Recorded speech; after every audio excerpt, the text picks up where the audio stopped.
new research, but never collaborate with more than 2 people. You know why? Why? Because the Nobel Prize is given to a maximum of 3 people together.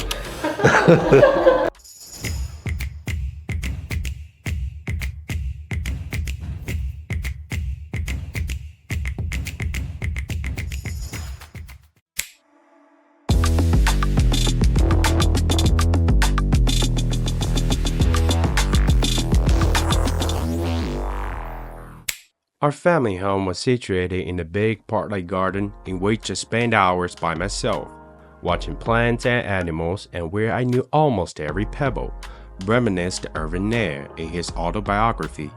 This childhood experience laid a foundation for his ambition to explore the mysteries of biology. 𝐿𝐻𝐻𝐻's connection with China began in the 1990s. As an old friend of China, he has visited Sichuan province multiple times for academic exchanges with universities. In July 2024, 𝐿𝐻𝐻𝐻 visited Sichuan once again. We invite him and students from relevant fields of study to discuss topics ranging from a Nobel Prize to his stories with Sichuan. Well, there have been tremendous changes. I mean, changes which we wouldn't be able to anticipate in the pace that Europe develops. You know, China developed from a country based on very traditional, old habit things into a modern country with a elaborated network of roads, of high-speed trains, technology, and so on. So it's just not comparable, the China in the 90s and now. How do you think of the development of Chinese medicine during decades? China changed from a country where medical treatment was pretty much based on traditional methods into a country which combines high-tech medicine, newest insights into processes of life, partly with traditional things. I think that's a very good development.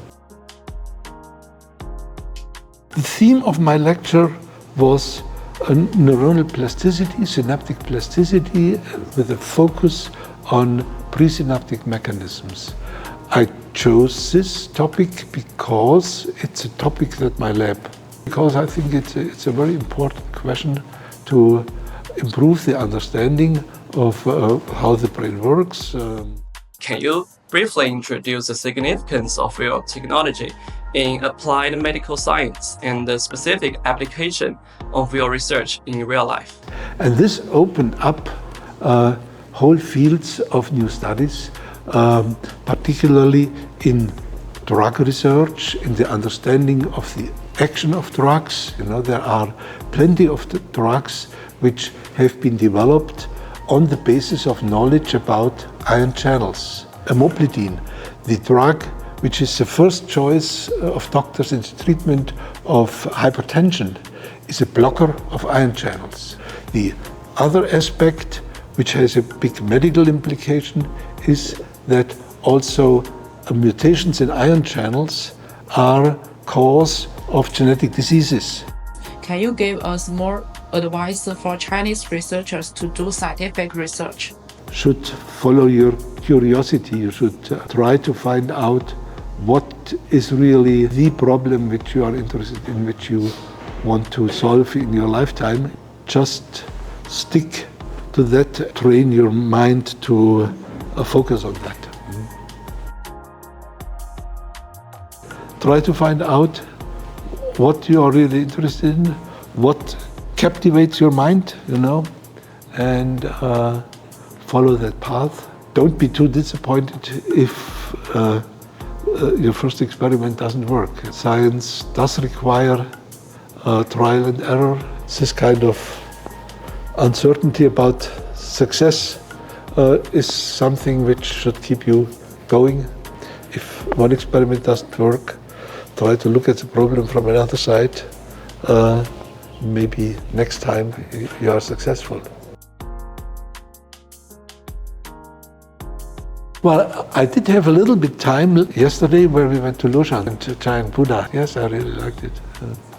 Another time I'm a fan of rivers and waterworks, and we were visiting the ancient irrigation system nearby here.